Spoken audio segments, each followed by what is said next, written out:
Dear friends, എല്ലാവർക്കും PSC പ്രിസത്തിലേക്ക് സ്വാഗതം.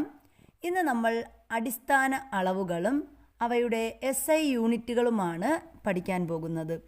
പ്രധാനമായും 7 അടിസ്ഥാന യൂണിറ്റുകളാണുള്ളത്.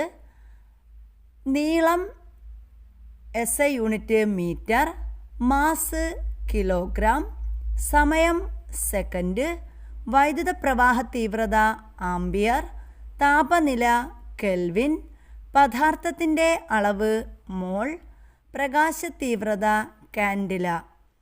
ഒന്നുകൂടി, നീളം മീറ്റർ, മാസ് കിലോഗ്രാം, സമയം സെക്കൻഡ്, വൈദ്യുത പ്രവാഹ തീവ്രത ആംപിയർ, താപനില കെൽവിൻ, പദാർത്ഥത്തിൻ്റെ അളവ് മോൾ, പ്രകാശ തീവ്രത കാൻഡില. വീഡിയോ ഇഷ്ടപ്പെട്ടാൽ ലൈക്ക് ചെയ്യുക, ഷെയർ ചെയ്യുക, സബ്സ്ക്രൈബ് ചെയ്യുക. താങ്ക്